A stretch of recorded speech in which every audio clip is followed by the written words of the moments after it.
इससे पहले दिन में गुयाना में मूसलाधार बारिश ने खिलाड़ियों का स्वागत किया और हमने काफी देरी से शुरुआत की। जोस बटलर द्वारा बल्लेबाजी के लिए बुलाए जाने के बाद भारत ने एक बार फिर विराट कोहली को जल्दी खो दिया, लेकिन कप्तान रोहित शर्मा ने दबाव बनाए रखा और लगातार 2 चौके लगाने के बाद रोहित ने अपनी लय हासिल करना शुरू कर दिया। सूर्यकुमार यादव के साथ रोहित ने इंग्लिश स्पिनरों को दूर रखने में कामयाबी हासिल की और रन रेट भी बढ़ने लगा। हालांकि इंग्लैंड ने गेंदबाजी में वापसी की और इसके लिए हार्दिक पांड्या और रवींद्र जडेजा जैसे कुछ कैमियो की आवश्यकता थी, जिसने भारत को 170 रन के पार पहुंचाया। इंग्लैंड के लिए आदिल राशिद और लियाम लिविंगस्टोन ने अच्छी गेंदबाजी की और किफायती रहे, जबकि तेज गेंदबाज अपनी धीमी गेंदों के साथ अनिश्चित और अनुमानित थे। उन्होंने पारी को समाप्त करने का अच्छा काम किया, लेकिन यह पर्याप्त नहीं था। 2022 में बहुत समय पहले की बात नहीं है। इंग्लैंड ने खुद को ठीक उसी स्थिति में पाया जब वह इसी तरह के लक्ष्य का पीछा कर रहा था और उस दिन कप्तान जोस बटलर ने शानदार पारी खेली थी और इंग्लैंड ने एडिलेड में 10 विकेट से जीत हासिल की थी। लेकिन गुयाना में पासा पलट गया और इंग्लैंड लक्ष्य का पीछा करते हुए ढेर हो गया। एक बार फिर बटलर ने सकारात्मक शुरुआत की और ऐसा लग रहा था कि इतिहास खुद को दोहरा सकता है, लेकिन वह एक अनावश्यक शॉट खेलकर आउट हो गए। लेकिन वास्तव में अन्य बल्लेबाजों ने अपने कौशल का न्याय नहीं किया। केवल हैरी ब्रूक ने थोड़ा संयम दिखाया और रिवर्स स्वीप पर आउट होने से पहले कुछ बेहतरीन शॉट खेले, वही शॉट जिसने बटलर को भी मात दी। जोफ्रा आर्चर ने कुछ जोरदार शॉट लगाए, लेकिन तब तक इंग्लैंड पूरी तरह से हार चुका था और इसके साथ ही पुरुष 2-0 विश्व चैंपियन के रूप में उनके शासन का अंत हो गया। 2-0 विश्व कप में कोई भी मौजूदा चैंपियन अब तक अगले फाइनल में नहीं पहुंच पाया है और भारत ने गुयाना के प्रोविडेंस स्टेडियम में इंग्लैंड पर 68 रन की धमाकेदार जीत के साथ यह सिलसिला बरकरार रखा है। अब वे इतिहास रचने के लिए बारबाडोस में सहफाइनलिस्ट दक्षिण अफ्रीका से भिड़ेंगे, जो इस संस्करण की दूसरी अजेय टीम है। भारत को जब बड़े सेमीफाइनल में पहले बल्लेबाजी करने के लिए कहा गया तो वह मुश्किल में दिख रहा था, क्योंकि 2021 से आईसीसी टूर्नामेंट में उसने 5 में से 5 मैच हारे हैं। लेकिन रोहित शर्मा 57 और सूर्यकुमार यादव 47 की उपयोगी पारियों और नई गेंद से अक्षर पटेल के 3 विकेटों ने यह साबित कर दिया कि भारत उस दिन इंग्लैंड के लिए बहुत अच्छा था। इंग्लैंड के 101 रन पर ऑल आउट होने के बावजूद आपको यह कहना होगा कि भारत ने 171 रन बनाकर मैच को अपने नाम कर लिया था, जिससे विपक्षी टीम को गुयाना में एक दिन के खेल में अब तक का सबसे बड़ा लक्ष्य हासिल करने के लिए मजबूर होना पड़ा। पिच धीमी और नीची हो गई, जैसा कि रोहित शर्मा ने उम्मीद की थी, और पीछे मुड़कर देखने पर लगता है कि टॉस हारना अच्छा था। बटलर ने बारिश के पूर्वानुमान को ध्यान में रखते हुए लक्ष्य का पीछा करने का विकल्प चुना, लेकिन यह निर्णय एक ऐसी पिच पर दूसरे स्थान पर बल्लेबाजी करने के जोखिम से भरा था जो हर मिनट धीमी होती जा रही थी। और इंग्लैंड की सबसे बुरी आशंका सच हो गई। भारत के धीमे गेंदबाजों के लिए अनुकूल परिस्थितियों में उनका संघर्ष बढ़ गया। एडिलेड 2022 के दागों के बाद भारत गुयाना में भले ही धीमी, कम और बहुत अलग अलग परिस्थितियां क्यों न हो, आगे नहीं बढ़ने वाला था। रोहित की पहली बाउंड्री शॉट थर्ड मैन पर एक स्ट्रीक लीडिंग एज थी, लेकिन भारतीय कप्तान ने इसे जारी रखा, भले ही इसका मतलब पॉइंट पर फिल साल्ट के हाथों से एक स्मैश करना था।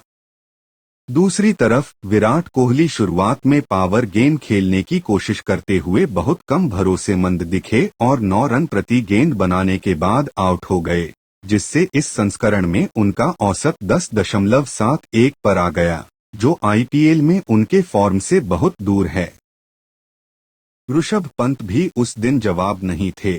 सैम कुरेन के पहले ओवर में मिड विकेट पर आउट हो गए, लेकिन रोहित की 4 चौकों ने सुनिश्चित किया कि भारत बराबर स्कोर के आसपास था, बेशक ऐसी परिस्थितियों में जहां कुछ गेंदें पिंडली के नीचे रह रही थीं।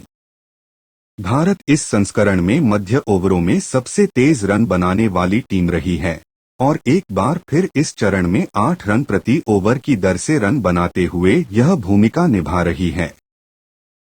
75 मिनट की बारिश की देरी के दौरान रोहित और सूर्य कुमार यादव के बीच 73 रनों की शानदार साझेदारी के कारण रन रेट कम हो गया था। दोनों ने खेल में लंबे ब्रेक के बावजूद हर चीज पर कड़ी मेहनत की और गति बनाए रखी। करण अपने दूसरे ओवर में कुछ दंड के लिए आए। उन्होंने 19 रन दिए, जिसमें दोनों सेट बल्लेबाजों के एक छक्के शामिल थे। रोहित विशेष रूप से आदिल राशिद के खिलाफ आक्रामक थे और जब गुगली कम रही तो लेग स्पिनर को अपना विकेट गंवाना पड़ा, लेकिन पुरानी गेंद के खिलाफ मुश्किल मध्य ओवरों में भारत को आगे बढ़ाया। इस पिच पर कितने पर्याप्त होंगे?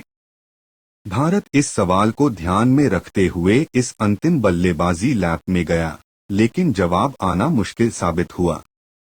रोहित के आउट होने के 11 गेंद बाद सूर्य कुमार क्रिस जॉर्डन द्वारा शानदार तरीके से कैच आउट हुए, जब उन्होंने जोफ्रा आर्चर की एक धीमी गेंद को गलत टाइमिंग से खेला, जिससे हार्दिक पांड्या और रवींद्र जडेजा, जो शिवम दुबे से पहले बल्लेबाजी करने आए थे, को रिकवरी के लिए मजबूर होना पड़ा। इसके बाद पांड्या ने जॉर्डन के खिलाफ बैक टू बैक फ्लैट छक्कों के साथ बंधन तोड़े, लेकिन 3 में से 3 रन बनाने की कोशिश में गिर गए। जब दुबे पहले ओवर में गोल्डन डक पर आउट हो गए, तो अंतिम क्षणों में भारत को आगे बढ़ाने की जिम्मेदारी अक्षर और जडेजा पर थी और दोनों ने शानदार प्रदर्शन करते हुए अंतिम 2 ओवरों में 24 रन जोड़े। वह सफेद कपड़ों में गेंदबाजी नहीं कर रहे थे, वह अहमदाबाद में गेंदबाजी नहीं कर रहे थे और वह गुलाबी गेंद से गेंदबाजी नहीं कर रहे थे, लेकिन अक्षर पटेल एक बार फिर इंग्लैंड के लिए मुश्किल साबित हुए। पावर प्ले में गेंद दिए जाने पर बाएं हाथ के स्पिनर ने अपनी पहली गेंद पर जोस बटलर को रिवर्स स्वीप पर धोखा दिया और भारत को मैच का सबसे महत्वपूर्ण ब्रेक थ्रू दिलाया। अक्षर की अगली गेंद पर जॉनी बेयरस्टो को एक गेंद पर बोल्ड किया गया, जो नीचे की ओर स्किड हुई थी, और इन 2 विकेटों के बीच जसप्रीत बुमराह का एक क्लासिक विकेट था। यह उनकी तेज ऑफ ब्रेक गेंदबाजी थी और इस अवसर पर फिल साल्ट के माध्यम से रास्ता मिला। अगर अक्षर की गेंदें संकेत देने के लिए पर्याप्त नहीं थीं, तो कुलदीप यादव ने अपने पहले ओवर में एक बड़ा शॉट लगाया, जिससे पता चल गया कि आगे क्या होने वाला है। बहुत ज्यादा स्पिन, असंगत उछाल और पिच से कोई गति नहीं, ये सभी कारक मिलकर पुरानी गेंद के खिलाफ इंग्लैंड को पस्त कर देते हैं। एक बार फिर अक्षर ने खेल के इस चरण को बुक किया। मोइन अली को लेग साइड में स्टंप आउट करके शुरुआत की और जोफ्रा आर्चर को रन आउट करके इसे समाप्त किया। लेकिन बीच में कुलदीप नायक की भूमिका निभा रहे थे। करण और जॉर्डन एलबीडब्ल्यू आउट हुए, लेकिन उनके 3 विकेटों में से सबसे ज्यादा विकेट हैरी ब्रूक के थे, जिन्होंने स्पिनर के खिलाफ back to back reverse sweep खेलने की कोशिश की और परिणामस्वरूप अपना लेग स्टंप खो दिया। जब दोनों टीमें खेल के इस चरण में थीं, तब भारत जीत की उल्टी गिनती कर रहा था। सूर्य कुमार द्वारा राशिद को रन आउट करना और बुमराह द्वारा आर्चर को एलबीडब्ल्यू आउट करना इंग्लैंड को मुश्किल स्थिति से बाहर निकालता है और भारत एक बार फिर आईसीसी फाइनल में पहुंच जाता है, जो 10 साल में 2-0 विश्व कप में उसका पहला फाइनल है। बोर्ड पर 171 रनों का मजबूत स्कोर खड़ा करने के बाद भारत को पता था कि उन्हें अपने स्पिनरों के आने और खेल को नियंत्रित करने के लिए बस कुछ विकेटों की जरूरत है, और ठीक वैसा ही हुआ। सीमर अच्छा प्रदर्शन नहीं कर पाए और रोहित शर्मा को जल्दी स्पिन लगाने के लिए मजबूर होना पड़ा, क्योंकि अक्षर पटेल ने अपनी पहली ही गेंद पर जोस बटलर का विकेट हासिल कर लिया और इससे भारत की शुरुआत हुई। अक्षर के कुछ और बल्लेबाजों को आउट करने से पहले जसप्रीत बुमराह ने शानदार प्रदर्शन किया। कुलदीप यादव के पास सही प्लेटफॉर्म था और उन्होंने मध्य क्रम को तहस-नहस कर दिया, जिसके बाद कुछ रन आउट ने इंग्लैंड को कगार पर पहुंचा दिया और यह बुमराह ही थे जिन्होंने जोफ्रा आर्चर का विकेट लेकर मैच को बराबरी पर ला दिया। दशक भर का इंतजार आखिरकार खत्म हुआ और भारत पुरुष T20 विश्व कप के फाइनल में वापस आ गया है। भारत ने बल्ले, गेंद और मैदान में शानदार प्रदर्शन किया और अपनी अपराजेय लय को बरकरार रखते हुए फाइनल में प्रवेश किया।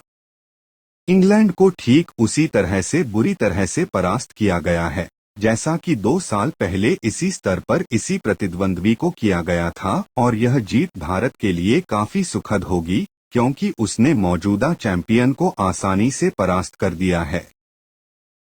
अक्षर पटेल अपने शानदार ऑलराउंड प्रदर्शन के लिए प्लेयर ऑफ द मैच चुने गए।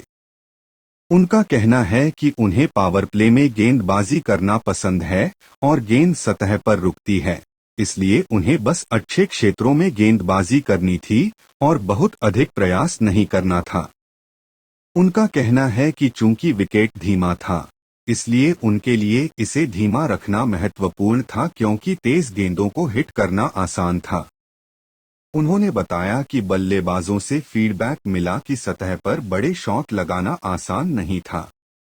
आगे उन्होंने कहा कि रोहित शर्मा और सूर्यकुमार यादव के बीच साझेदारी शानदार थी। उन्होंने कहा कि वह पहले इस पुरस्कार का जश्न मनाएंगे और वह फिलहाल फाइनल के बारे में नहीं सोच रहे हैं।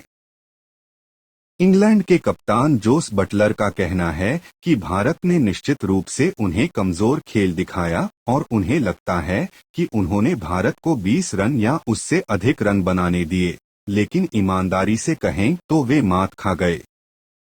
उन्होंने कहा कि उस जीत एडिलेड में सेमीफाइनल जीत के कुछ साल बाद स्थितियां अलग थीं और भारत जीत का हकदार था। उन्होंने उल्लेख किया कि बारिश के कारण उन्हें लगा कि स्थितियां ज्यादा नहीं बदलेंगी और ऐसा नहीं हुआ और भारत ने सिर्फ अच्छी गेंदबाजी की। उन्होंने कहा कि भारत के पास शानदार स्पिनर हैं और यहां तक कि उनके 2 स्पिनरों ने भी अच्छी गेंदबाजी की और पहली पारी में मोइन अली को आउट कर सकते थे।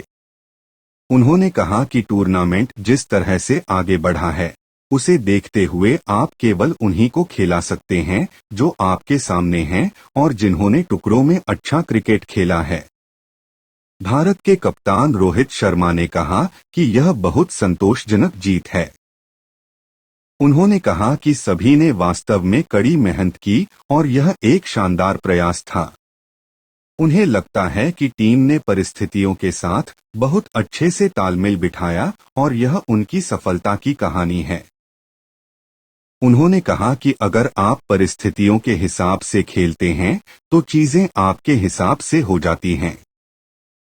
उन्होंने बताया कि बल्लेबाजी के दौरान एक समय उन्हें लगा कि 140 से 150 रन काफी होंगे, लेकिन जैसे जैसे रन बनने लगे उन्हें लगा कि उन्हें 20 से 30 रन और चाहिए। उन्होंने बताया कि गेंदबाज शानदार थे और स्पिनर जानते थे कि क्या करना है और कैसे खेलना है। उन्होंने आगे कहा कि आधे समय में बातचीत यह थी कि स्टंप को जितना संभव हो सके उतना खेलने के लिए रखा जाए।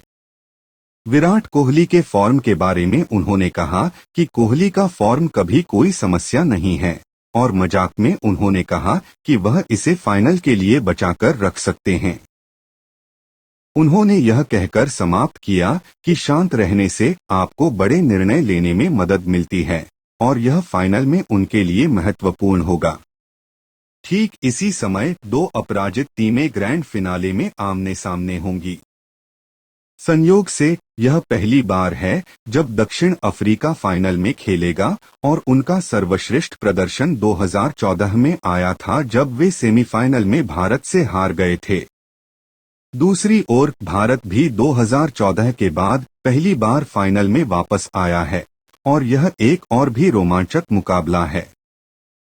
पुरुषों का T20 विश्व कप फाइनल 2024 शनिवार 29 जून को दक्षिण अफ्रीका और भारत के बीच बारबाडोस के केंसिंगटन ओवल में खेला जाएगा। भारत फाइनल में जाने से पहले पसंदीदा टीम थी और उसने अपने प्रदर्शन के अनुरूप प्रदर्शन किया है, जिसमें उसने अपने विरोधियों को तीनों विभागों में मात दी और उनके डिफेंस को खत्म कर दिया।